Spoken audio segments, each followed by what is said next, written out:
l'Aposte. Amen.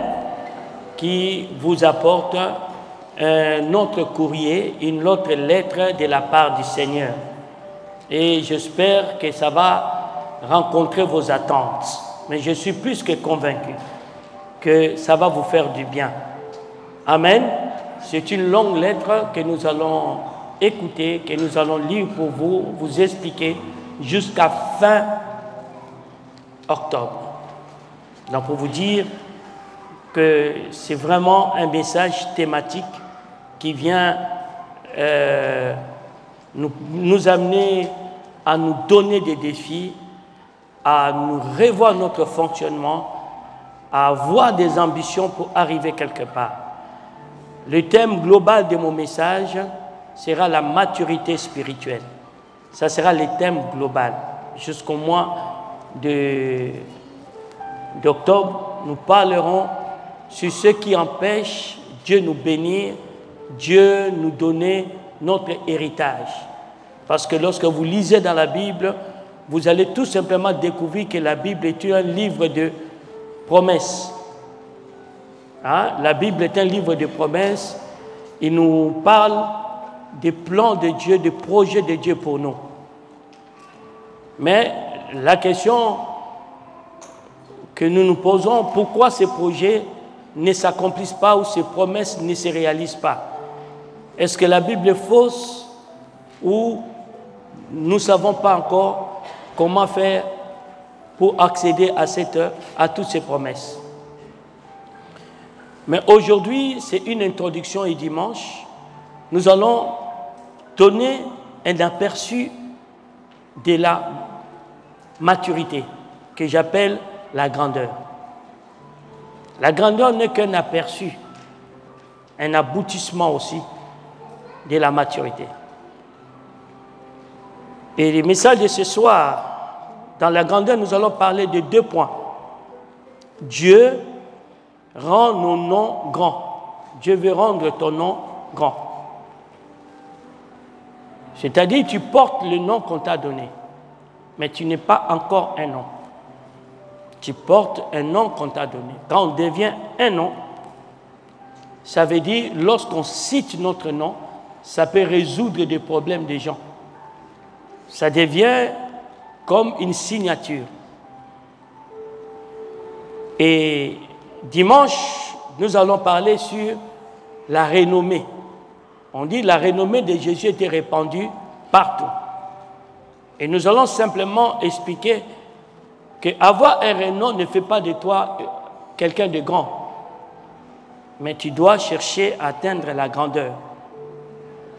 Et pour nous amener à comprendre le but de mon message, nous allons déjà comprendre un mystère que très souvent, beaucoup de ceux qui approchent l'Église ne connaissent pas ou ne tiennent pas compte. Cela se trouve dans le livre de Jérémie au chapitre 29, au verset 11.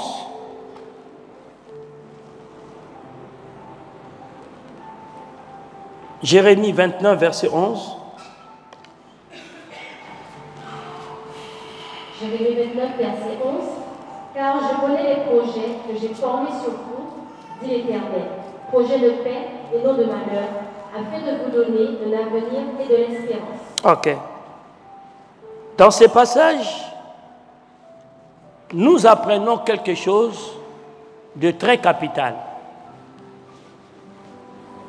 Une information importante que nous devons prendre en compte et faire tout de notre mieux à ne jamais oublier. Elle doit motiver notre vie chrétienne. C'est-à-dire, Dieu a un projet pour chacun de nous. Je me répète, Dieu a un projet. J'ai l'habitude de dire, de les traduire comme ça, nous sommes un programme bien élaboré de Dieu. Dieu a un projet pour toi. Quelles que soient les raisons qui nous ont amenés à l'Église, tous ceux qui croient en Jésus doivent comprendre une chose. Dieu poursuit un objectif, Dieu poursuit un but qu'il veut absolument atteindre dans ta vie. Dans le livre de Matthieu 4, à partir du verset 18, on nous dit, quand Jésus appelait des disciples, il leur disait, suivez-moi, je ferai de vous. Il ne leur disait pas, suivez-moi pour devenir chrétien, pour devenir membre d'une église, pour devenir...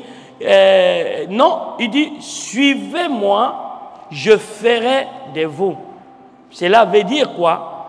Dieu ne t'a pas simplement créé pour exister, mais il t'a aussi créé pour incarner quelque chose, pour représenter quelque chose.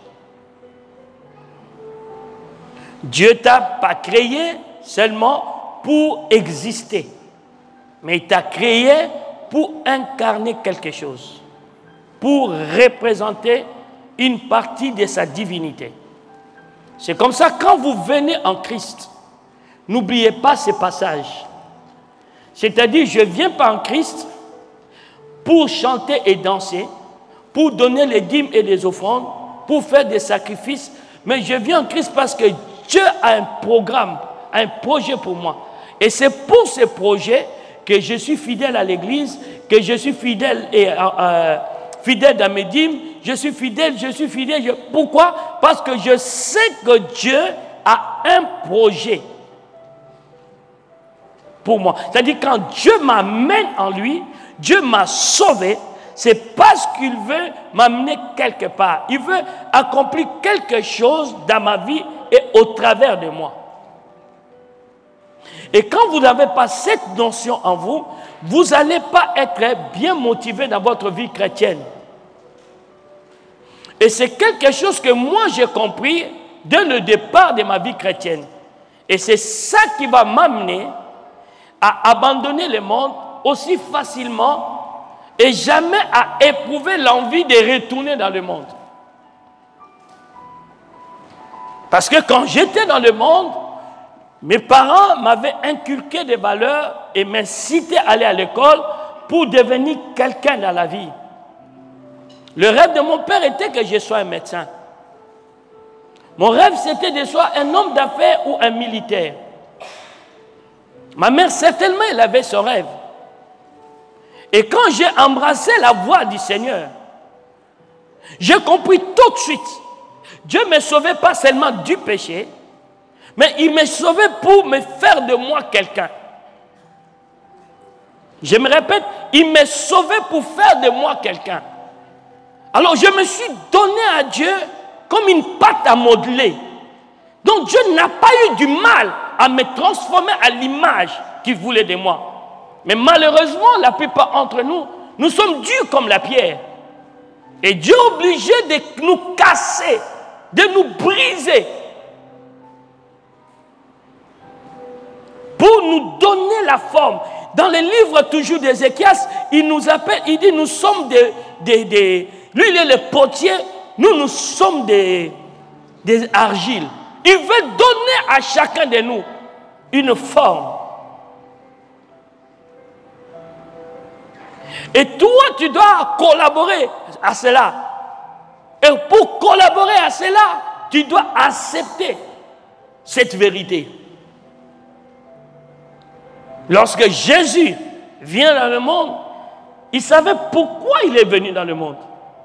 Quand le temps de passer du monde au Père arriva, il savait qu'il ne va pas passer avec un vol qui sera facile, mais ça sera très agité, très bouleversé.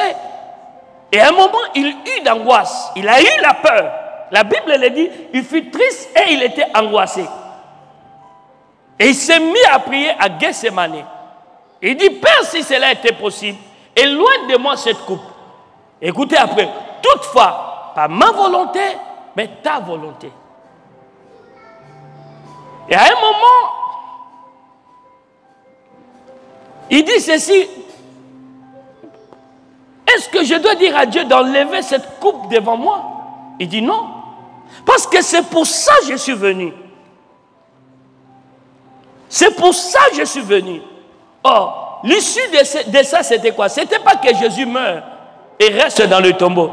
L'issue de ces choses, Dieu voulait faire de Jésus son égal. qui puisse s'asseoir à ses côtés, qui règne à sa droite, jusqu'à ce qu'il fasse de tous ses ennemis ses marchepieds. C'était le programme que Dieu avait pour Jésus. Et j'aimerais te dire, il a le même programme pour toi.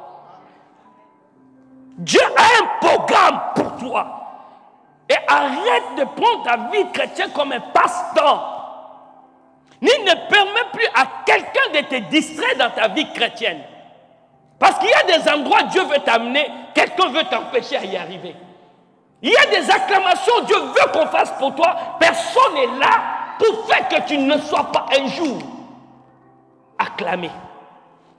De voir des pays que toi tu ne penses pas, mais Dieu veut que tu le vois à cause de son nom.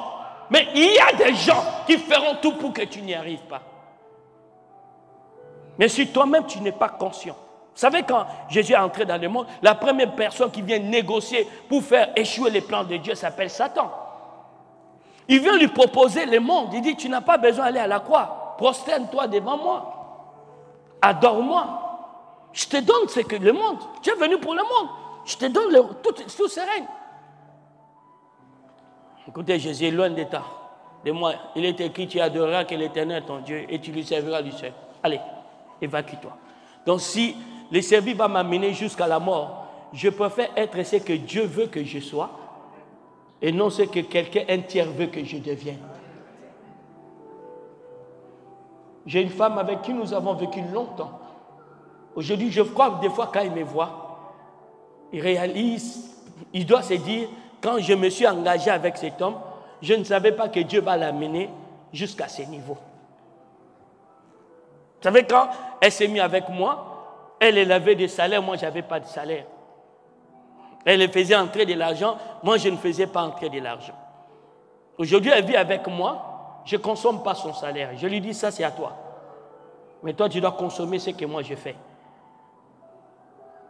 Et maintenant, depuis de certaines années. Dernièrement, j'étais avec elle en France, je lui ai dit, je ne sais pas ce que tu fais avec ton salaire. Mais quand elle m'a rencontré, elle ne savait pas que Dieu avait un plan pour moi. Et je te dis, ne te méprise pas et ne laisse à personne de mépriser ta jeunesse dans la foi. Mets du sérieux. Vous savez, quand j'ai compris ces choses, quand même je venais à l'église, je m'organisais à m'asseoir toujours au premier rang pour entendre et d'éviter quand je suis à côté de quelqu'un qui fait des bruits, je le faisais taire. Parce que j'avais rendez-vous avec ma destinée. Je ne savais pas qu'un jour, tout le monde peut aller à Toronto, tout le monde peut aller à Montréal, tout le monde peut aller à Dublin. Mais quand tu pars, c'est pour le ministère, on te paye les billets, on te paye des bons hôtels. Là, ce n'est pas donné à tout le monde. Je ne sais pas si vous voyez la nuance. C'est-à-dire que tu ne vois pas un pays parce que tu veux aller le visiter. Mais tu vois un pays parce que Dieu te demande d'aller annoncer la bonne nouvelle. Là déjà, j'ai 2 invitations. J'avais même 3. Je peux encore rajouter 4. 2 États-Unis, 1 en Afrique et un autre à Cuba pour simplement annoncer l'évangile. Mais quand je me suis converti, je n'avais pas d'idée qu'un jour je vais atteindre cette dimension. Église de Dieu, on vous fait distraire à un niveau au point que vous hypothéquez les plans de Dieu pour vous. Je vous assure.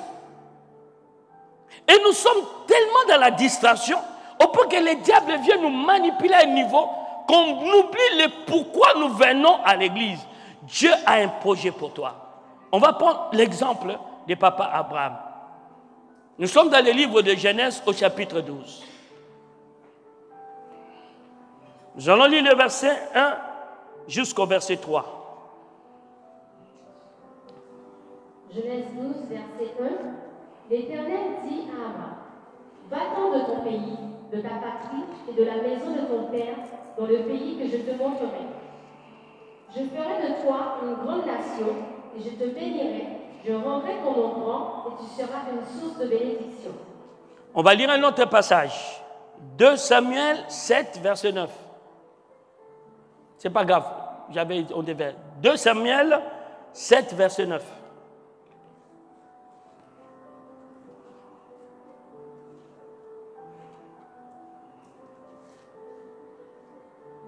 Samuel 7, verset 9. J'ai été avec toi partout où tu as marché. J'ai exterminé tous tes ennemis devant toi et j'ai rendu ton nom grand comme le nom des grands qui sont sur la terre. Troisième référence. Philippiens 2, versets 10 et 11. Philippiens 2, versets 10 et 11.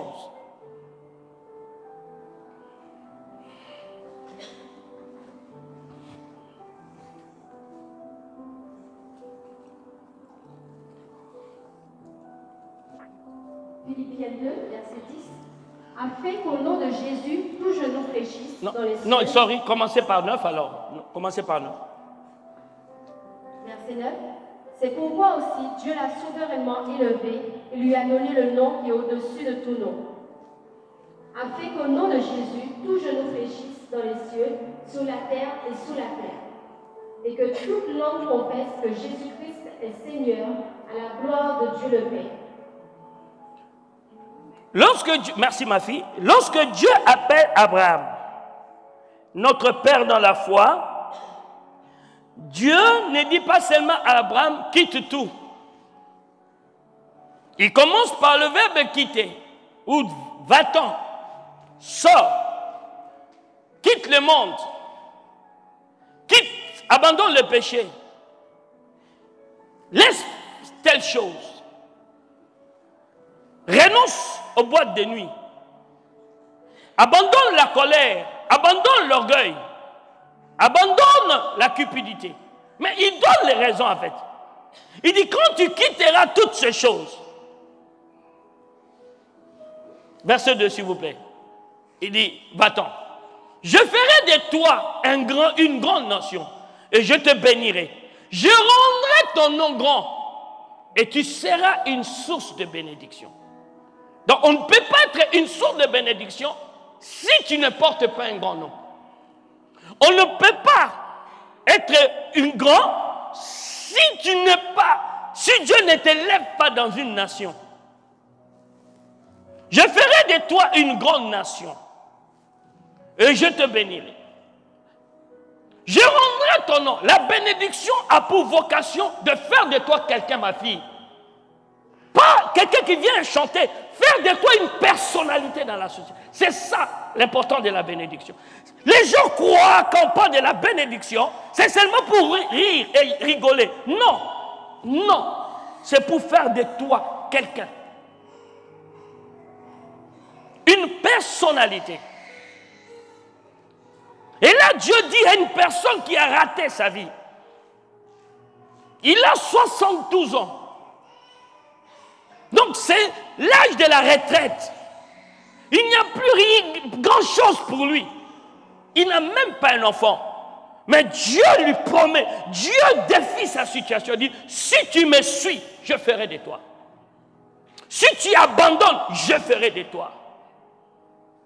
Si tu quittes, je ferai de toi. Et comme par hasard, nous voyons, il fait de même à David. Dans 2 Samuel que nous venons de lire au verset 9, Dieu dit ceci à David. À la fin, et j'ai rendu ton nom grand, comme le nom des grands qui sont sur la terre.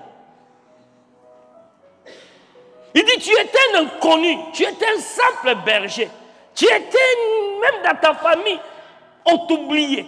Mais moi, l'Éternel, le Dieu d'Israël, j'ai rendu ton nom grand. J'ai rendu ton nom grand. J'aimerais qu'à partir de maintenant, que tu te repositionnes dans ta foi chrétienne. C'est la raison pour laquelle je fais les recensements, pour réellement voir quelles sont des personnes qui veulent vraiment aller loin avec Dieu. Il dit, j'ai rendu ton nom grand, comme les grands qui sont sur la terre. Cela veut dire quoi? Nous vivons dans un monde, si tu n'es pas grand, tu n'existes pas. Tu deviens qu'un numéro, un chiffre. Je crois que c'est demain, les grands de ce monde vont se réunir à Biarritz pour décider pour toi et pour moi. Les grands de ce monde.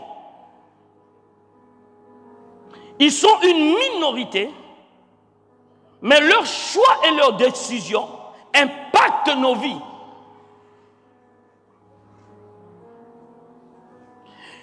Et les anti-G7 sont aussi quelque part pour leur combattre.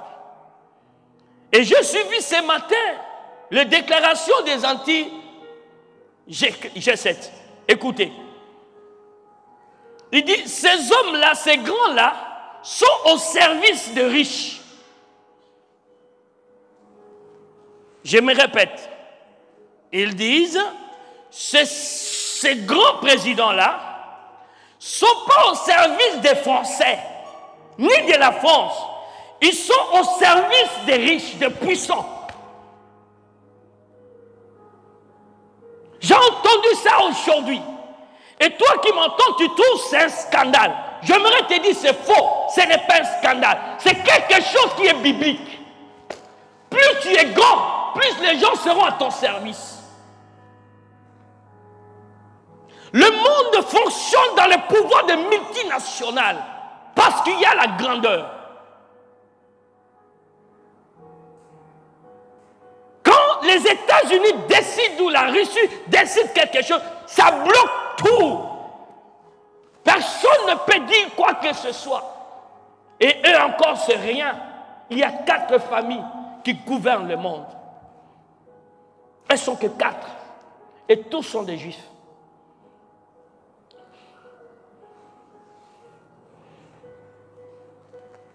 Parce qu'ils ont atteint une grandeur que vos banques qui vous prêtent l'argent font de vous leurs esclaves.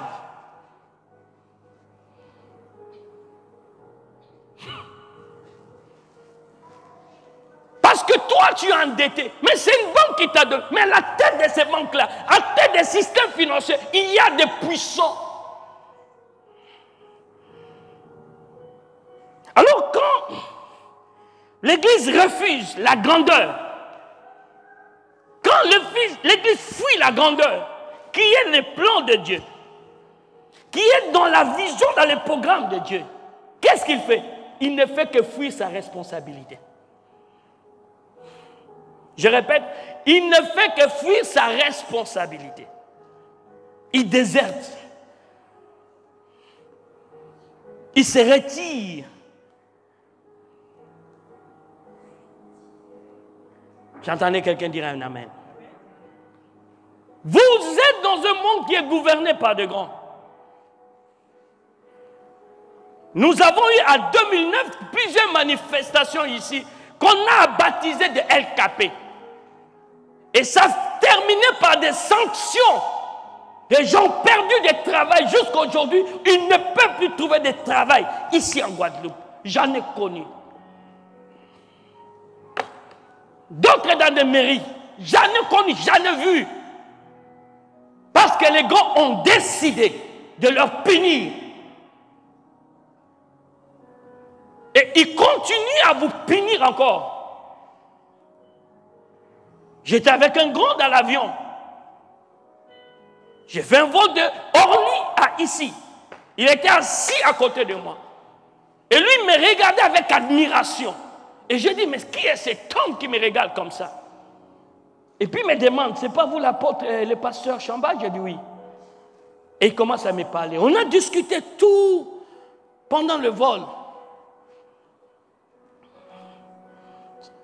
Je ne sais pas si je dirais c'était ou c'est le patron de Benoît Romain. Il me dit clairement dans l'avion. Je lui ai posé la question, j'ai dit, mais pourquoi vous n'embauchez plus de gens pour faire la sécurité? Écoutez ce qu'il me dit. Nous ne voulons pas avoir des problèmes avec ces gens-là. Quand ils font la grève, ils deviennent sauvages. J'ai dit pas, je rêvais. On me l'a dit comme ça dans l'avion. Je suis descendu, j'ai dit ça à Pascal. Maintenant, qu'est-ce qu'ils ont fait? Avec leur ami Sarkozy, ils ont créé auto-entrepreneur. Mais il peut te licencier quand il veut. Vous savez pourquoi ils peuvent se permettre à ça? Ils sont grands. Toi, tu es petit. Les petits, c'était les grands pas. Sarkozy a licencié, a démis des fonctions de ministre à cause d'eux. Et ils sont partis, ils ont dit, ils entrent à Élysée sans rendez-vous. Vous n'avez pas entendu parler de ça? Qui n'a pas entendu parler de ça? Ils ont dit, ils entrent à l'Élysée sans rendez-vous. Ils ont parlé à Martinique, ils ont traité des Noirs. Ils disent, ils sont racistes. Aujourd'hui, même que je vous parle, ils ont tous les grands supermarchés en Côte d'Ivoire, en Afrique. Mais on a oublié qu'ils avaient dit, ils n'aiment pas les Noirs. Non, ne rigolez pas. Ils sont en train de nous écraser parce qu'ils sont grands. Et vous n'avez rien à dire. Faites ce que vous voulez. Vous n'avez rien à dire. Or, la grandeur, c'est une promesse que Dieu t'a donnée. Ça fait partie des plans de Dieu pour toi. Je n'exagère pas. J'aimerais prêcher cela dans la télé pour que les chrétiens entendent. Je vous dis la vérité. Ils l'ont dit. Ils ont dit, ils ne vous aiment pas parce que vous êtes noirs, mais ils vous payent pour travailler pour eux. Parce que vous êtes petits. Ils l'ont dit. Ils ont dit, on n'a pas besoin, on ne demande pas la permission pour aller à l'Élysée.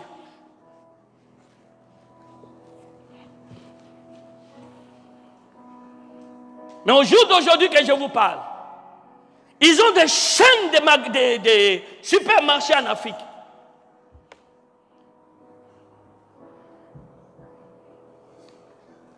Écoutez-moi, bien-aimés. Quand Dieu vous donne les rendez-vous avec la grandeur, ne négligez pas ça. Le christianisme que beaucoup de gens ont adopté, c'est l'esprit religieux.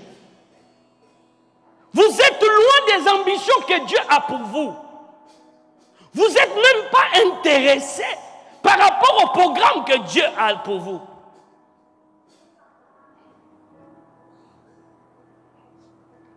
Puis-je continuer mon message? Est-ce que tu es à l'aise d'entendre ce message jusqu'à la fin du mois d'octobre?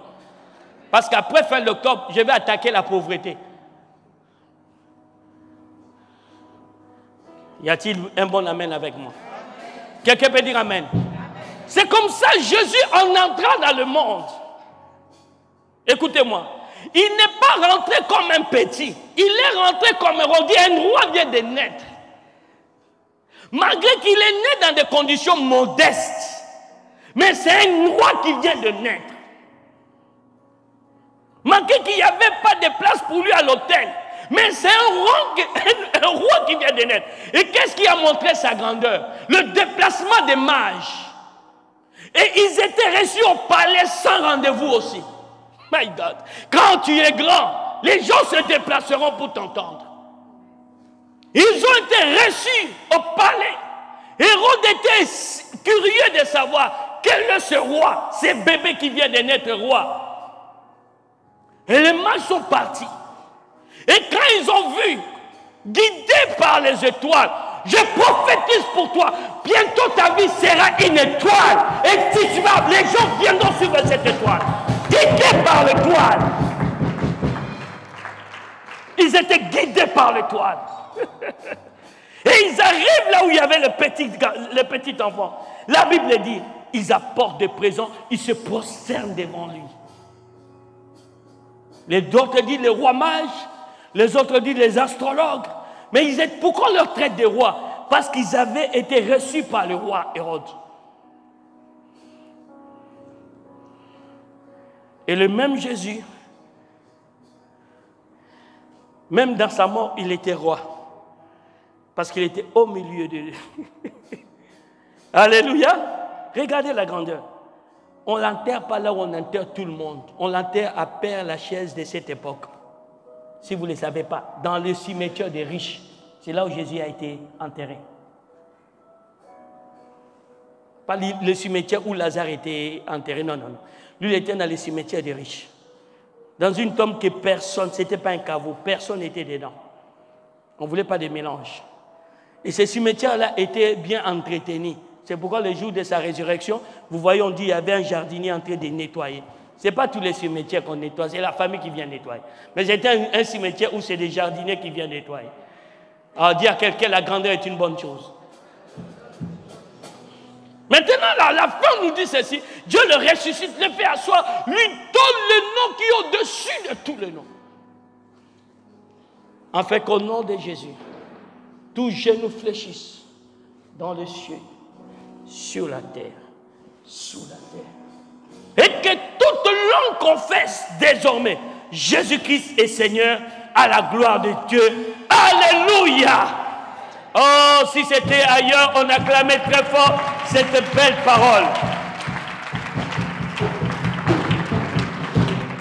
Dieu veut que tu sois grand.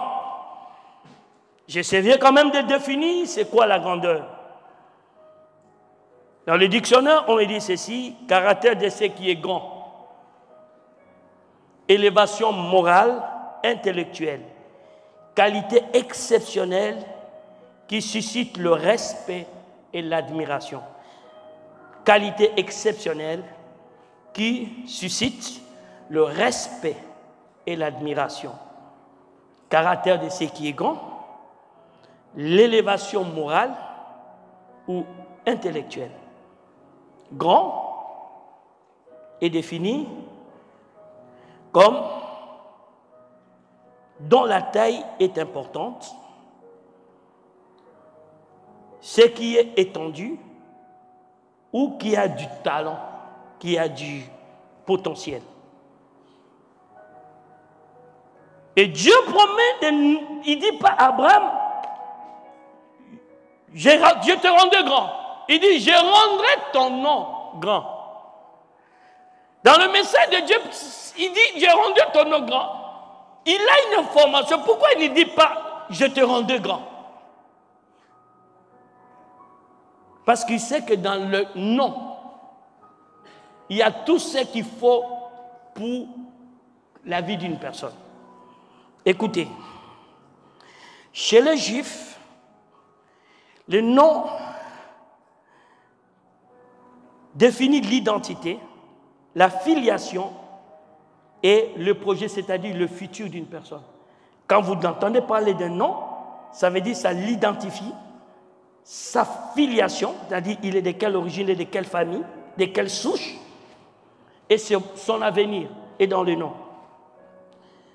C'est comme ça, lorsque les Juifs donnaient les noms, ils ne les donnaient pas comme nous. Ils les donnaient 8 jours après la naissance de l'enfant. Si c'est un mâle, après la circoncision, signe de l'alliance. Pourquoi? Parce que pour eux, le nom représentait une identité spirituelle dans laquelle il y a la destinée d'une personne, dans laquelle il y a la mission d'une personne, dans laquelle il y a l'avenir d'une personne, le bien-être, le caractère d'une personne. Alors, qu'est-ce qui se passait? Chez les Juifs, c'était le patriarche ou le père qui devait donner le nom de ses enfants. On ne laissait pas n'importe qui. On ne laissait même pas la femme de donner le nom. On laissait à celui qui avait l'autorité spirituelle. C'est à Joseph que l'ange dit, on l'appellera Jésus. Dans Matthieu 1, verset 20 à 21, c'est à Joseph. L'ange ne parle pas à Marie. Il parle à Joseph, dit, on l'appellera Jésus-Christ. Jésus plutôt. Il est venu sauver son peuple. Et c'était à Joseph de déclarer qu'il est Jésus. Et dans Luc, on nous montre comment Zacharie ne pouvait pas parler. On demande quel nom on donne à l'enfant. Élisabeth dit Jean. Les gens disent, mais dans sa parenté, il n'y a pas quelqu'un qui s'appelle Jean. On tourne directement, on commence à regarder Zacharie. La Bible dit, Zacharie écriva sur une tablette, il écrit quoi? Jean est son nom. Quand il dit Jean est son nom, les gens ont dit, pas, il a retrouvé la bouche et la La parole. Deuxième mystère qui était attaché au nom, c'était quoi? Selon eux, en fait, dans les 8 jours-là, c'était le temps où ils reçoivent une prophétie, où un ange puisse venir leur souffler à l'oreille. Ou un ange qui vient leur souffler à l'oreille. Parce que pour eux, le nom qu'on donne à une personne doit avoir une portée spirituelle, pas intellectuelle, mais spirituelle. C'est-à-dire qu'il n'y a que Dieu qui peut identifier qui est réellement la personne qui vient de naître. Je ne sais pas si j'ai pu me faire bien expliquer là et me faire bien comprendre. C'est comme ça. Le nom est l'essence d'une personne. C'est-à-dire,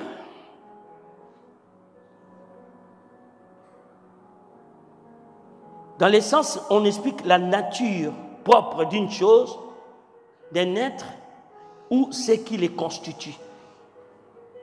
C'est pourquoi quand Dieu dit « Je rendrai ton nom grand », il y a un message prophétique. Il montre que la grandeur, lorsque une personne, la grandeur qui vient de Dieu, lorsque quelqu'un le vit, le reçoit, ça impacte tout son être, esprit, âme et corps.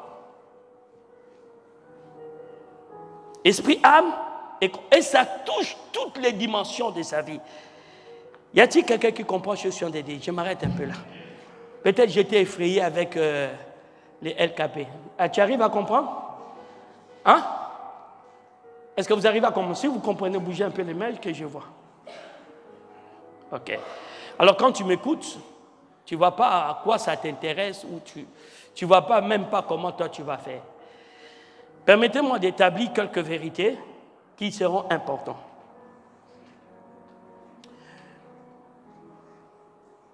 Exode 15, verset 7, si on peut le lire. Sur la grandeur, hein? Exode 15, verset 5.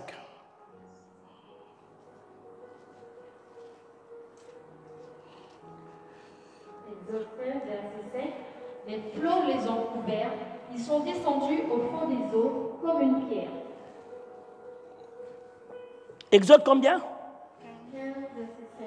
Je me suis trompé alors. 7. Merci. J'étais à Deutéronome 5, voilà.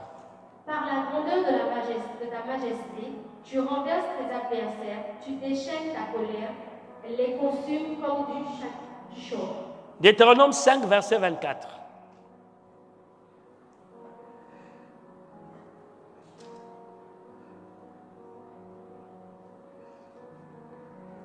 Deutéronome 5, verset 24.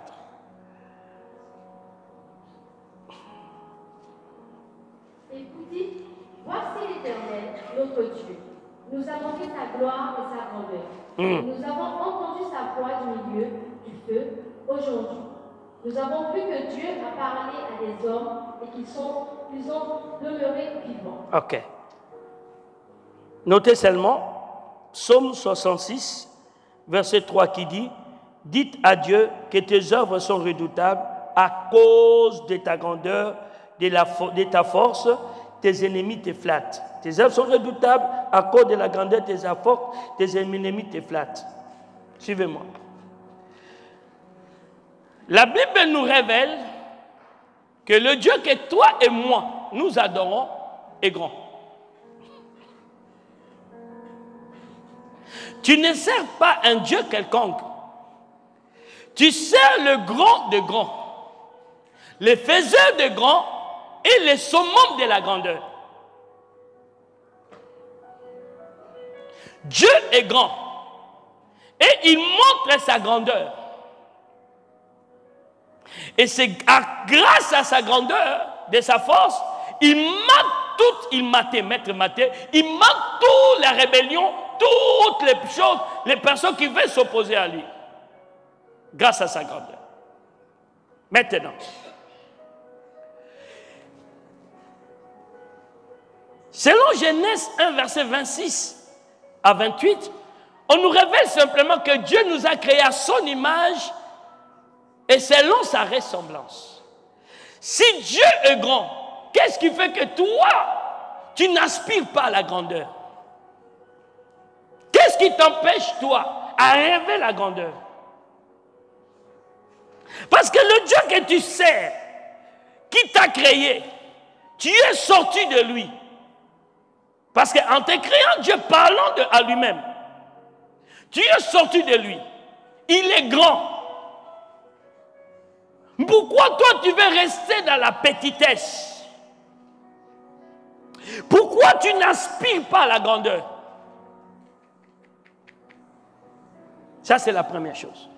Deuxième vérité que j'aimerais nous faire lire se trouve dans Genèse 12 qu'on a lu tout à l'heure, verset 2. Et Ésaïe 52, verset 13. On va lire plutôt Ésaïe 52, verset 13. Dans ce passage, et tant qu'on nous trouve Ésaïe 52, verset 13, vous verrez tout simplement que Dieu, c'est un faiseur de grands. Voilà, on y va. Ésaïe 52, verset 13. Voici mon serviteur prospérera. Il montera, il s'élèvera bien haut. Voyez-vous, Dieu, pour lui, ses serviteurs ne doivent pas être des médiocres, ne doivent pas être des gens ordinaires. Ses serviteurs doivent être des grands. C'est-à-dire, quand tu es serviteur de Dieu, mais tu restes dans la médiocrité, dans la petitesse, tu fais honte à ta race. Il dit, mon serviteur prospérera. Il montera, il se lèvera, il sera bien haut. Il n'a pas la place dans la petitesse. Il n'a pas la place dans la médiocrité. Parce que je veux qu'on l'entende. Je veux qu'il soit un repère. Il dit, vous êtes une maison bâtie sur une montagne. Il dit, la montagne de Sion sera la plus grande montagne. Sion qui veut dire son église. Le lieu de l'adoration sera la plus haute sommet. Alors si vous et moi, nous servons un Dieu qui a de telles ambitions pour nous, une telle volonté, qu'est-ce qui empêche que nous puissions aspirer à la grandeur? Troisième vérité. Lorsque vous lisez, notez seulement, pour que j'avance, Genèse 25, verset 23. Genèse 25, verset 23, Matthieu 5, verset 19, que la notion de la grandeur est une notion biblique. Ça ne doit pas nous choquer. C'est la Bible qui en parle. C'est la Bible qui nous révèle que nous sommes destinés à la grandeur. C'est Jésus qui en parle, c'est Dieu qui en parle, le Saint-Esprit qui en parle. Bref, toute la Bible, du Genèse à Apocalypse, on parle de la grandeur de l'homme. Donc toi, tu ne dois pas être gêné lorsqu'on parle de la grandeur. Tu ne dois pas être complexé parce qu'on parle de la grandeur. Tu dois avoir une grande église, tu dois avoir une grande cellule, tu dois avoir une grande ordre, une grande entreprise, partout tu es.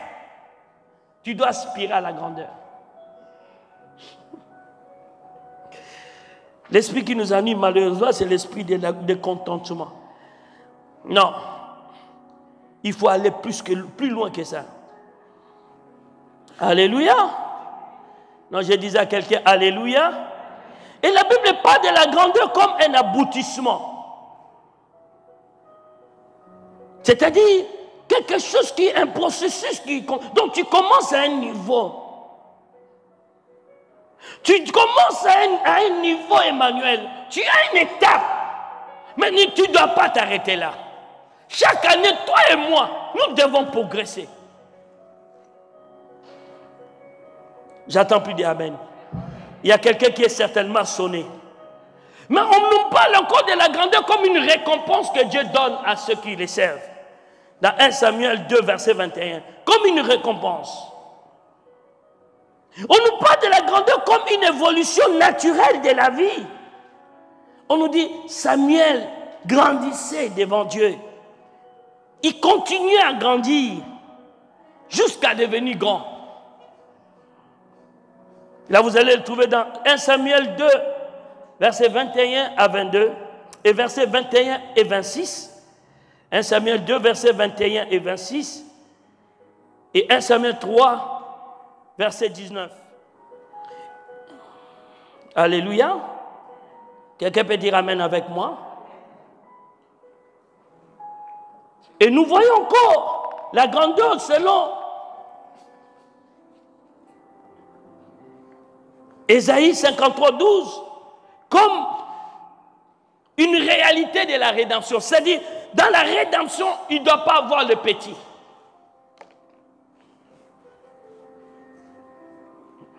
Français, dans la rédemption, il n'y a pas de petit. Est-ce que tu le savais? Non? Écoutez Jésus. Le plus petit parmi vous est plus grand que qui? Jean-Baptiste. Or, dans tous ceux qui sont nés de la femme, personne n'était plus grand que Jean-Baptiste. Mais on dit le plus petit du royaume est plus grand que Jean-Baptiste. Et quand vous restez dans la médiocrité, dans la petitesse, alors ça vient d'où? C'est pourquoi je vous dis que ce sont des notions que j'ai compris dès le départ. C'est ça qui m'a amené à renoncer à beaucoup de choses. Parce que je savais que je vais trouver mon compte. Et j'ai vraiment trouvé mon compte et je continue à travailler pour continuer toujours à les trouver. Je répète, j'ai vraiment trouvé mon compte et je continue à travailler pour les trouver. Quand j'étais au Canada, je l'ai dit ouvertement comme ça, j'ai marché moi-même, j'ai dit, bon, je vais encore augmenter mon niveau. Non, j'ai dit à quelqu'un, j'ai dit, Guadeloupe ne va pas m'empêcher d'aller là où Dieu veut.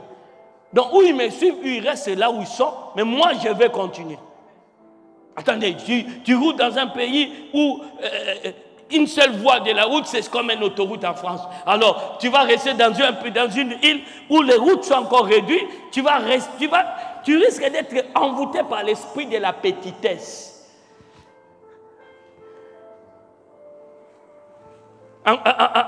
Au Canada, tu vois la grandeur. Vous êtes d'accord avec moi?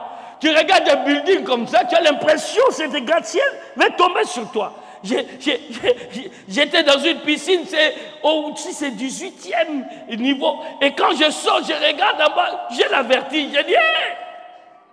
Mais cet 18e niveau, c'est rien par rapport aux immeubles qui étaient devant moi. J'ai dit, my God. En France, on nous ment. Donc je me suis retrouvé encore, j'ai dit, waouh! Tu dois encore travailler. Avoir même une représentation ici. J'ai quitté là-bas avec cette envie d'avoir une représentation ici. Je ne sais pas ce que toi tu as comme ambition, Maggie. Je ne sais pas ce que tu as comme ambition. Mais moi, je suis ambitieux. Et je continue à avoir des ambitions. Les gens confondent la prétention et l'ambition. Les gens confondent l'envie et l'ambition. J'ai envie d'avoir un restaurant. J'ai envie d'avoir un hôtel. L'envie ne s'accomplit jamais. Ce sont les ambitions. Il faut avoir des ambitions. Quand tu as des ambitions, même comment on appelle ça, les contretemps ne te découragent pas. Tu restes déterminé. Puis-je continuer? Il n'y a personne qui est démoralisé en m'écoutant? Et quatrième vérité que j'ai vue, et ça va vous intéresser tous, prenez les références bibliques, 1 Samuel 2, versets 6 à 7, 1 Samuel 2, versets 6 à 7, 1 Chronique 17, 1 Chronique 17, verset 7, 1 Chronique 17, verset 7, Amos 7, verset 15, Amos 7, verset 15. Quelle est cette vérité? J'ai encore trouvé en lisant la Bible aucune condition modeste dans laquelle tu es aujourd'hui, où tu es sorti de ta vie, peut empêcher ou peut faire obstacle à la mission de Dieu de te faire grand. Car la plupart des gens que vous lisez dans la Bible et que Dieu a fait des grands, au départ, ils étaient des médiocres. Il dit, il retire du fumier l'indigent, de la poussière le pauvre. Il les fait asseoir avec les grands. Vous savez où Dieu prend David? Il les prend derrière le troupeau. Vous savez, derrière les troupeaux, ça veut dire quoi? Les troupeaux, là, quand ça marche, ça fait derrière eux. Et David était derrière. Il le prend, il le met à la tête. Il le prend là, avec tous ces odeurs-là, il le parfume, il arrange.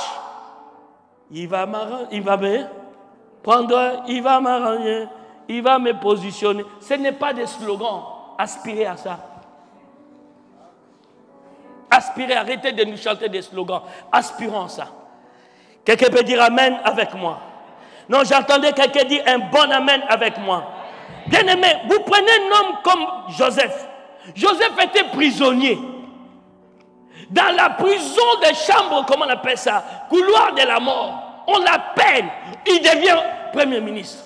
Bon, donnez-moi, qu'est-ce qui va empêcher Dieu de te faire de toi grand? Ta race? Ta famille? Ton niveau intellectuel?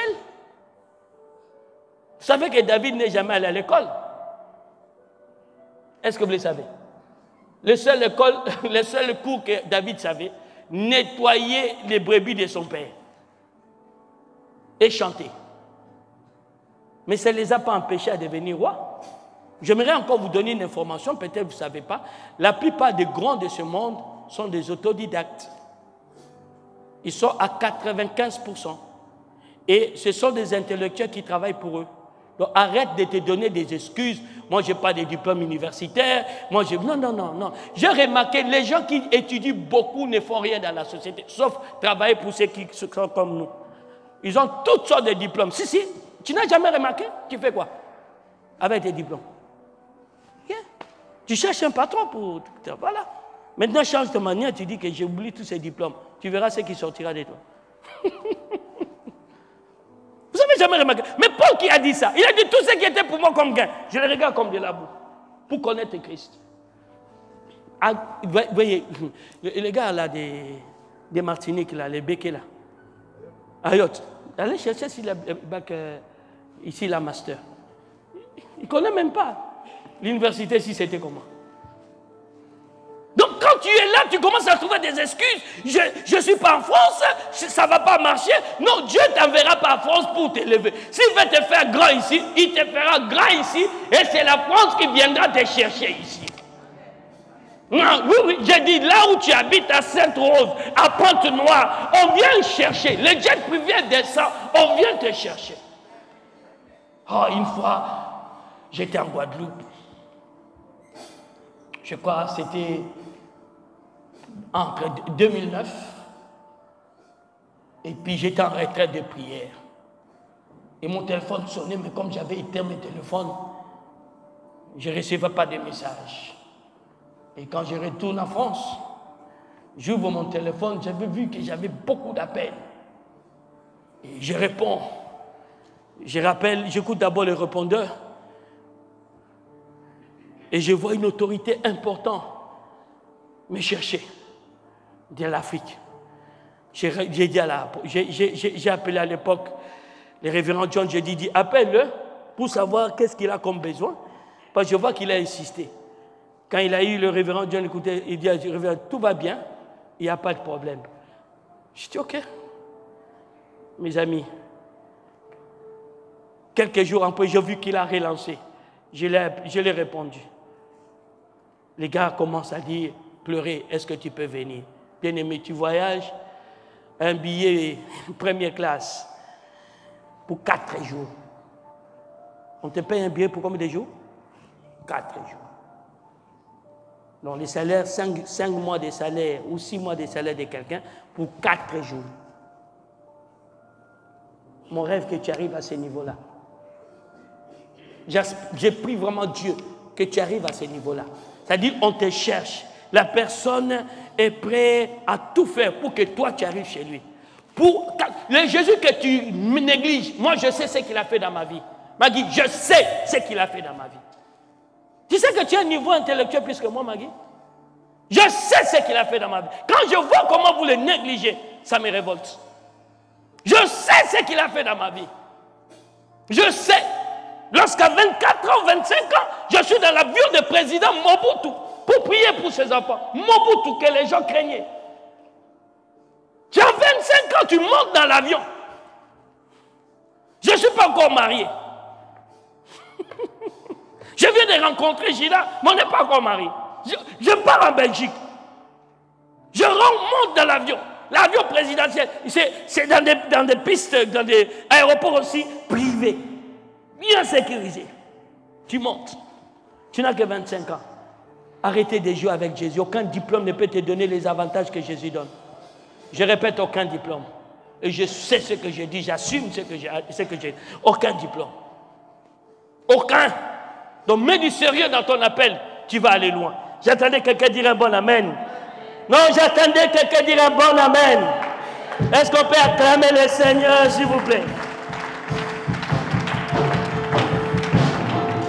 Il n'y a rien qui peut t'empêcher. Il n'y a rien. Pas d'excuse. Sauf toi-même. Tu peux refuser, tu peux mépriser ça. Mais il n'y a rien. Et cinquième vérité, je crois qu'aujourd'hui, je vais m'arrêter que dans les vérités. Dimanche, je préfère aller doucement. On a jusqu'à... Il y a tellement de choses intéressantes. Écoutez, je vous prêche bien, mais je ne donne pas tous les éléments. Maintenant, si tu veux avoir ma copie, tu passes la commande plus gratuite, hein? Excusez-moi, parce que ce sont des heures de travail énormes. J'ai dit c'est fini. Quand je prêche le message, tu vas voir les notes. En tout cas, tu es d'accord avec moi? Tu me vois comment je travaille? Madame, tu me vois comment travailler? Ok. Toi, tu me vois comment je travaille? Hein? Ok. Donc tu viens, que là, tu vas, tu commandes, on te les donne, on te l'envoie par mail. C'est intéressant. Il y a des informations que je survole, je ne mets pas. Cinquième vérité.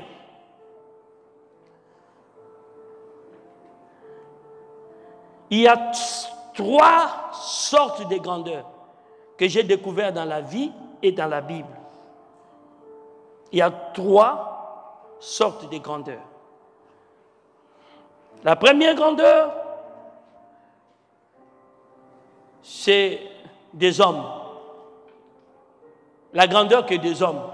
C'est-à-dire, tu es grand aux yeux de tes semblables. Matthieu 23, versets 5 à 7. C'est ce que Jésus condamne. Il dit, ne cherchez pas à être dans des premières places, d'être vu, d'être considéré. Vous savez, quand des gens m'entendent donner des témoignages, les gens vont forcer ces choses. Mais j'aimerais vous dire, je n'ai jamais cherché tous ces donneurs, je ne les ai pas cherchés. Vous savez, ce qui va vraiment beaucoup me toucher, je suis à Montréal, je dois partir à Toronto. On a retardé, on m'a supplié, on a retardé mon voyage. On a payé simplement pour changer de vendredi à samedi matin, plus de 350 € pour changer simplement. Ça fait rire. Ça fait du bien. Tu vois l'importance que Dieu te donne. Mais ce n'est pas fini. Je partais à Toronto pour aller au chute de Niagara. Ces gens vont quitter Montréal à 4 h du matin pour arriver avant que mon vol descende, atterrisse, me prendre à Toronto, à l'aéroport de Toronto, pour aller voir chute de Niagara. Donc 6 heures de voiture, ils ont fait. Si tu arrives à avoir de telles importances d'associer, c'est pas mal, hein? Il n'y a pas de péché pour ça. Moi, je voulais prendre mon taxi de l'aéroport jusqu'à... J'avais déjà réservé chez Raton, en face de Niagara. Mais les gens se déplacent. Roulez, boum. Dans une grosse belle voiture, ceux qui ont vu dans les photos, ils savent. Une grosse voiture. Et il me prend là. On a fait même 3 heures de route parce qu'il y avait tellement d'embouteillages. On a quitté 11 heures, on arrive à pratiquement 15 heures. Écoutez-moi s'il vous plaît, ne tombe pas. Pour regarder seulement 2 heures Niagara. Et je suis retourné à Toronto centre-ville. Donc j'ai regardé seulement quelques minutes, je suis allé au restaurant. Allez, on prend la route, on me remet à l'hôtel. Et il prend la route à 19h et quelques pour retourner à Montréal. Je n'ai pas demandé. Mais ils ont voulu me rendre ce service-là. Là, il n'y a que Dieu qui peut faire des choses comme ça. Non, je ne sais pas si vous comprenez ce que je dis. Et quand je vois que vous ne faites rien pour que Dieu vous honore, c'est grave quand même. Voilà. La grandeur des hommes. Quand l'homme te fait grand, dis-toi, il va lui-même te descendre. Ça n'a pas de valeur. Ce n'est pas de cette grandeur-là que tu dois chercher. Mais il y a une autre grandeur que j'ai vue. La grandeur aux yeux de Dieu. Luc 1, 15. La grandeur aux yeux de Dieu. C'est soft. C'est une grandeur comme Jean-Baptiste. Il a vécu toute sa vie sans avoir une grande église, sans avoir une maison, sans avoir de vêtements. Mais la Bible dit, quand il sera grand devant le Seigneur, c'est-à-dire aux yeux des gens, il est banal. Donc, il passe là, les gens trouvent qu'il est nul. Mais aux yeux de Dieu, c'est un poids lourd. Alléluia. Alléluia. Ça, tu ne peux pas tricher. Là, il n'y a que Dieu seul. Mais Dieu n'a pas permis à ce qu'il soit grand aussi aux yeux des hommes. On l'a même tué par des hommes. Jean-Baptiste. Mais aux yeux de Dieu, il était grand. C'est soft. Mais il y en a une autre. Ça, c'est pas soft, ça, c'est insolente. Être grand et aux yeux de Dieu et aux yeux des hommes. C'est cette grandeur de Jésus. Ça, c'est vous le trouvez dans Luc 1, versets 32 à 35. Là, on ne parle pas qu'il est grand aux yeux de Dieu. On nous dit seulement, il sera grand. Et aux yeux de Dieu, Luc 1, 32. Et aux yeux de Dieu, et aux yeux des hommes, il sera grand. J'ai dit, madame, tu seras grande. Et aux yeux de Dieu, et aux yeux des hommes, tu seras grande. Il sera grand et sera appelé fils du Très-Haut. Et le Seigneur Dieu lui donnera le trône de David, son père. Mon rêve, mon souhait, que tous les enfants de Dieu soient grands. J'ai dit à quelqu'un, mon rêve, mon souhait dans ces programmes, que tous les enfants de Dieu, quel que soit son âge, quelle que soit sa race, quelle que soit sa condition sociale d'aujourd'hui, qu'ils soient grands aux yeux de Dieu et aux yeux des hommes. Ça, c'est mon rêve. Nous ferons le bilan au mois de septembre prochain. Si, j'ai dit à ma fille tout à l'heure, elle était là. J'ai dit, tu m'as déçu. Elle me regarde. Elle croyait qu'elle avait fait une bêtise. J'ai dit, non. Tu as tellement de potentiel, tu as tellement de capacités, qu'aujourd'hui, tu ne surfes pas, tu n'agis pas au niveau de ce que tu as comme capacité.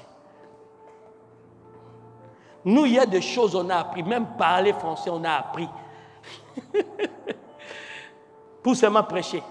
Et toi, tu as déjà tous ces avantages-là. Et tu n'as pas d'ambition. Nous, on a appris. Écoutez, moi, j'ai attendu pour avoir les papiers pour prêcher devant les gens. Par peur de comment on appelle ça, renseignement général. La police. Il peut tirer devant et ça sans papier. Mais toi, tu as tout ça. Et tu ne fais rien pour Dieu. Ah! C'est un choc, hein? Pour toi qui ne comprends pas ce que j'ai dit, mais moi, c'est choc. C'est-à-dire, tu as tout. Tu as tout. Pour aspirer à la grandeur. Mais tu t'es contente de RSA. Laisse tomber. Il y a des gens, j'ai envie de... Ah non, excuse-moi, je ne vais pas pécher dans ma bouche. Arrêtez ces choses. Vous valez plus que toutes ces choses. Allez chercher à savoir qu'est-ce que ça signifie RSA. Allez chercher à savoir ce que ça signifie. C'est réservé pour qui? Elle est là. Même quand j'étais sans papier, je ne me suis jamais... Elle est là. profiter du système social de la France. Ça ne m'intéressait pas. Je savais que ça va empêcher que je sois ambitieux d'aller de l'avant. Mais il y a des gens qui cherchent à être au chômage pour avoir des indemnités. Oh, qu'on me licencie comme ça, j'ai des indemnités. Après c'est tout, je profite un peu de la vie.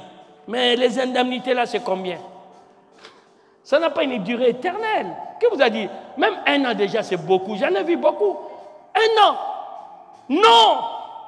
J'aimerais que tu comprennes, tu adhères au plan de Dieu pour toi. C'est ça le plan de Dieu pour toi. Que tu sois grand, toi qui es son fils, tu dois être grand. Dernier point. Toujours là, 1 Timothée 3:1. Je ne savais pas que ça serait comme ça. C'est parti comme ça. Pardonnez-moi. Lisez avec moi. 1 Timothée, pas Thessaloniciens, 1 Timothée. Voilà, on y va. 1 Timothée 3, verset 1. Cette parole est certaine. Si quelqu'un aspire à la charge d'évêque, il désire une œuvre excellente. Je prends ce passage pour vous faire comprendre quelque chose et terminer. Ici, on parle d'une personne qui aspire à la charge d'évêque. Évêque, c'est bishop. Ça veut dire responsable de. En d'autres termes, on peut remplacer le mot évêque à la grandeur. Je veux sortir d'être un chrétien tout court. Je veux sortir du niveau d'être quelqu'un d'ordinaire. Que je vis dans une société inconnue. Je vis dans une mairie, dans une commune, on ne me connaît pas. Même dans mon quartier, je dérange. Alors moi, je veux sortir de ce niveau-là. Si tu aspires à de telles choses, tu désires quelque chose d'excellent. Tu fais quoi? Tu désires quelque chose de quoi? D'excellent. Ça veut dire quoi?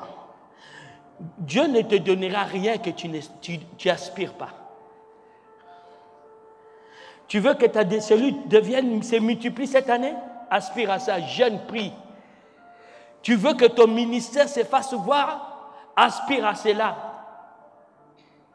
Nous allons voir des choses qui seront peut-être pas faciles à faire. Parce que la grandeur demande va te coûter des choses dans ta vie. Il y a beaucoup de gens qui aspirent peut-être à être proches de moi. Mais je peux vous assurer, il y a peu de gens qui peuvent me supporter en étant proches de moi. Ça, je peux vous assurer. Ma soeur Karine, j'exagère? Maintenant, tu as compris, non? Je suis difficile, hein? Si, les gens ne le savent pas. C'est-à-dire, je suis très exigeant. Tu es à côté de moi, je suis exigeant. Des fois, on écrit avec elle, elle a faim, elle oublie quelque chose, remontage. Si tu es là, tu peux dire, mec, non, exigeant. Si je dis A, ne dis pas A. Non, il faut mon A là soit cet endroit-là. Ce sont des choses qu'on sait, on a travaillé pour arriver à ce que Dieu attend de nous. Nous vous donnerons des pistes. Nous ne venons pas seulement vous annoncer la bonne nouvelle, mais vous aider aussi à y arriver. C'est la raison pour laquelle nous attendons votre recensement. Je crois qu'on vous donnera des fiches aujourd'hui et dimanche à remplir, parce que je n'ai pas de temps à perdre. À partir de septembre, je commence le travail. Ce travail consiste d'abord à trouver votre appel, car votre élévation est attachée à votre appel. On dit, mon serviteur prospérera. Deuxièmement, on doit chercher, vous permettre tous à découvrir vos dons. Ces choses qui m'ont amené à prendre des avions. Et quand j'ai pris l'avion, je suis arrivé, toute la famille m'attendait, je fais une prière. À partir de ce jour-là, le malheur qui frappait cette famille s'était arrêté directement parce que j'avais des dons. Et combien de chrétiens ne connaissent même pas les dons qu'ils ont? Ou quand ils les connaissent, ils les méprisent. Moi, je vis de mes dons. Je répète, je vis de mes dons. Et quand c'est que mes dons peuvent me donner, tu es loin d'imaginer. Vous savez, ça peut fâcher, ça fait frapper une seconde. Pas un miracle se produit. Ça me donne ce que toi, tu dois mettre 4, je peux dire quoi, 3 ans de travail pour obtenir. Mais une seule seconde, Dieu m'utilise quelque part. Ce don fait quelque chose de grand. Et la personne manifeste la gratitude. Ce n'est pas la prophétesse qui me dira le contraire. Lorsqu'elle est jeune, elle apprend déjà, les gens sont prêts à me donner les 200 000 euros. Et 200 000 francs. On n'a encore rien. Jeune. Même pas 25 ans. Parce qu'on a manifesté un don. Mais combien vous avez les dons, vous ne savez même pas que vous avez un don. Et quand vous l'avez, vous ne savez même pas comment ça fonctionne. Et en troisième, nous cherchons à ce que vous deveniez utile. Parce que vous allez le comprendre dans la grandeur. Vous allez le comprendre dans la grandeur. Quelqu'un qui est grand, il ne réclame rien de la société. Mais il donne à la société. C'est ça qui fait la grandeur. Tu peux pas être grand, on te voit au Pôle emploi.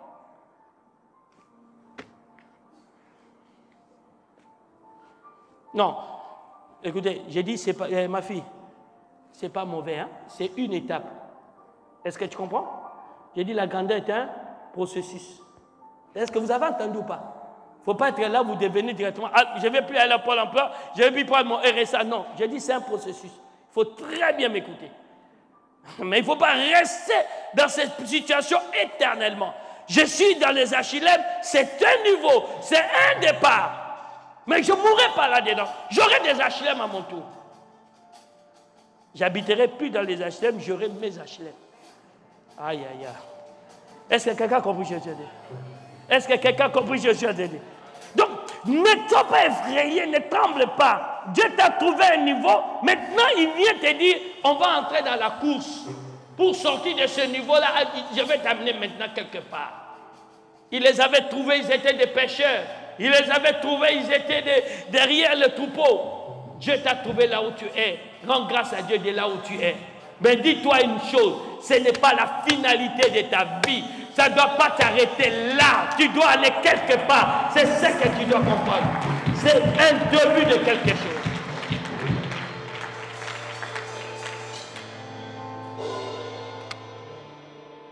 Aspire. Quand on va jeûner là dans la semaine, inscris-toi. Jeûne sérieusement. Moi, je ressens l'envie de... J'ai envie même de quitter chez moi, d'aller ailleurs pour chercher la face de Dieu. C'est vrai, on ne s'est pas vu avec la famille, ils viennent à peine de rentrer. Mais j'ai envie de m'isoler. Je veux réussir mon exercice. Je veux réaliser, atteindre mes objectifs. Les objectifs, bien sûr, que Dieu m'a donnés. Je veux être performant cette année. Je ne sais pas quelles sont les résolutions que tu as prises pour toi-même. Mais j'aimerais être champion. J'aimerais gagner tous ceux qui seront dans la course avec moi. J'aimerais être le meilleur. Je veux être le meilleur. Je veux être la tête et non la queue. Je veux te couronner cette année. Je veux et je me battrai pour arriver. J'ai dit à une personne qui est à côté de moi, que ce soit avec toi ou sans toi, je me battrai pour arriver là où Dieu m'a dit d'arriver. Lorsque je rencontre une personne à Pointe-Noire, il me dit, il a rencontré une femme pendant l'évangélisation, je crois que j'étais avec ancienne Claudine, et la femme lui a dit, en voyant la fiche des réunions de prière et de louanges et prières, elle a vu ma photo, elle avait l'habitude de me voir seulement à la télé, et un jour elle priait, ou plusieurs fois elle priait, Dieu lui m'a montré, j'étais dans des stades. J'ai dit, ça c'est la vision qui a fait que la prophétesse Aset revienne à Guadeloupe. Parce qu'elle avait rêvé ça. Et moi, j'avais oublié ça dans ma mémoire. Et quand j'ai entendu ça, lundi, quand j'ai entendu ça, j'ai dit non, Victor, tu ne dois pas t'arrêter parce qu'un tel a dit, non, je veux gagner ma course, c'est mon histoire. Je n'ai pas de sosie, je n'ai pas des associés. Quand il s'agit de mon appel, c'est une affaire personnelle. Même à la prophétesse, je lui ai dit, j'ai dit, ou avec toi, ou sans toi, je suis plus que déterminé. Parce que je vais finir par ceci. Quand tu échoues, tu es le seul à assumer les moqueries, les humiliations des gens. Jamais, même quand tu leur diras, c'est pas ma faute, quelqu'un m'a escroqué, quelqu'un a fait ça contre moi. Voilà, j'ai eu la boutique là. Quand c'est fini, la personne est ailleurs. Toi, tu vis toi-même ton échec. Tu les regardes comme ça. Quand tu passes dans la voiture, tu vois tout ce que tu as investi là. Donc, c'est toi seul et tout seul qui vit un échec. Vous êtes d'accord avec moi? Hein? Regardez, qui a été à l'école? Qui a été à l'école? Ok, tu es recalé quelque part. Vous êtes au moins 5, vous êtes recalés. Tu te consoles parce que les autres ont été recalés avec toi? Tu te consoles? Non, quand même tu dis c'est pas possible. Qu'est-ce que je dirai aux parents? Comment je vais m'expliquer? Alors j'ai dit trop c'est trop. Il faut que ça change. Bats-toi et sois déterminé comme moi. Pour que l'année, quand ça termine au mois de juillet, tu dis, je mérite mes vacances. Voilà ce que j'ai fait, voilà ce que j'ai accompli. Je dois vraiment, à un mois, ne me dérangez pas. Je bloque et le WhatsApp, et le Facebook, et les téléphones. Je veux me reposer. Même quand je serai loin, mes œuvres continueront à parler de moi. Donc toi, tu es en vacances, nous on voit tes œuvres. On dit, ça c'est l'ancien Pascal, ça c'est l'ancienne Claudine, ça c'est le Jack Intel. Ils ne sont pas là. Vos œuvres témoignent et parlent de vous. Je vous lance le défi d'être mes héros de cette année. Je vous lance le défi. Devenez les héros de votre propre vie. Que Dieu vous bénisse.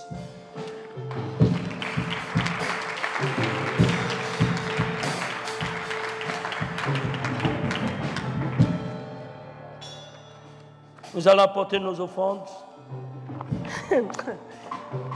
Moi, je ne vais pas rater cette année. Cet exercice, je serai le champion. Ma fille, je te dis en te regardant, je serai le champion.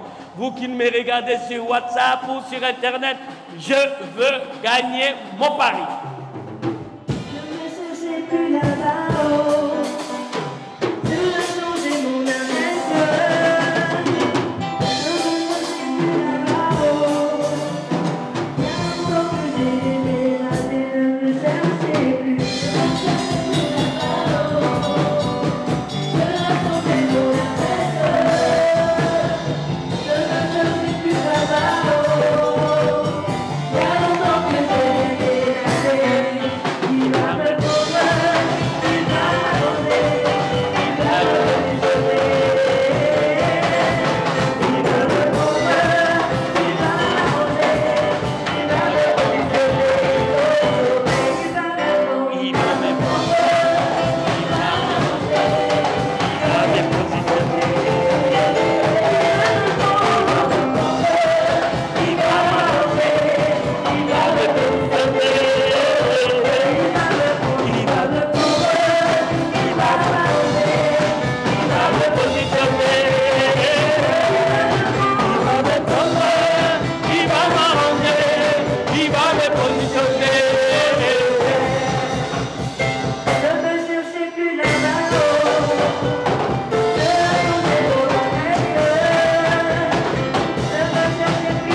La même chanson dimanche.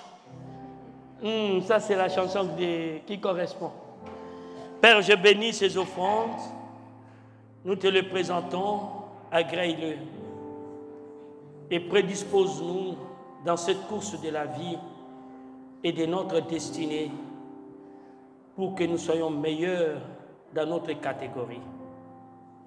Nous voulons, à la fin de cet exercice, l'an prochain, que nous soyons couronnés, que nous puissions remporter le prix de la vocation de l'an 2019-2020.